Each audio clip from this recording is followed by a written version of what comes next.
remote learners.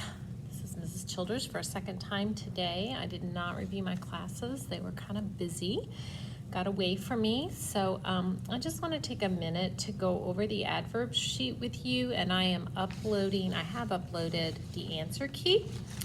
And so you can read through the answer key, and I just want to highlight a couple of things that might be problematic. So, okay, on number 4, last summer the belligerent weeds in my Chinese garden quickly overtook my plants.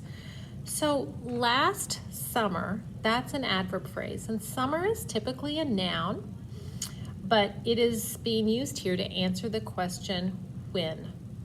And so you would diagram that underneath overtook. When did the weeds overtake? Last summer. And you can see that in the answer key. And then in my Chinese garden is not adverbial.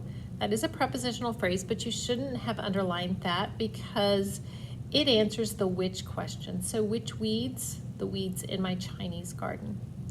It also answers weeds where in my Chinese garden. But remember, if a prepositional phrase answers a which question and a where question, we're going to defer to the which question and make it adjectival.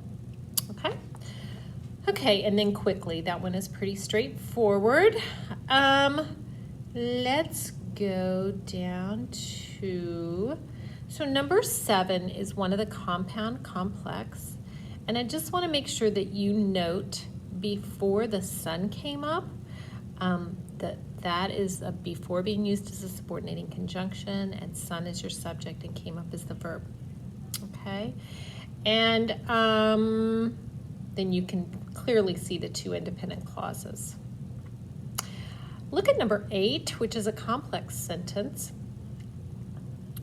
Promptly is an adverb, at midnight's an adverb, anxiously is an adverb for the winning numbers. So that's a little bit hard. I don't feel like that prepositional phrase fits really nicely into a question. So the crowd waited anxiously. Why? It's really, they waited for what? But there's really not a great way that fits in an adverb question. However, you can see it comes after a verb and there's really nothing else that it could modify. You wouldn't say the crowd for the winning numbers. So just by default, it must be adverbial.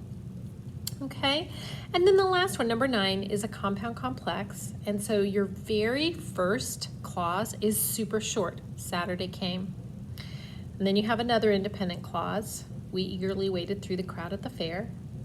And then a dependent clause, even though the rain poured incessantly. And several people asked me what part of speech was even though. That is one of those subordinating conjunctions. It's on a handout that I gave you, and it's like a cousin of although. So even though is a subordinating conjunction. The adverbs are eagerly, through the crowd, and incessantly. And through the crowd answers the question where. Where did they wade through the crowd? At the fair, however, it answers a which question. Which crowd? The crowd at the fair. So that should not be underlined. That's adjectival.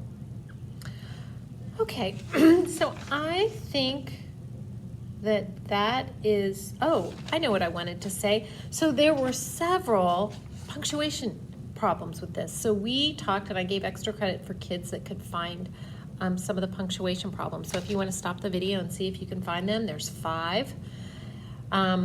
But I'm going to tell you right now, number 4. So last summer, what you've learned at Caldwell is that openers should have a comma after that. And so even though in the big world, if it's a two-word opener, it doesn't necessarily need a comma. You should have a comma after last summer. Okay, number 6, there should not be a comma after ice cream, because you don't have a comma before a dependent clause at the end of a sentence. Okay?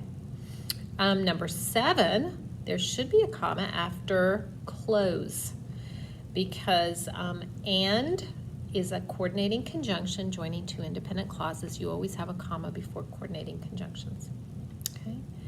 And then number 8, there should not be a comma after drawing because you don't have a comma before a dependent clause at the end of the sentence.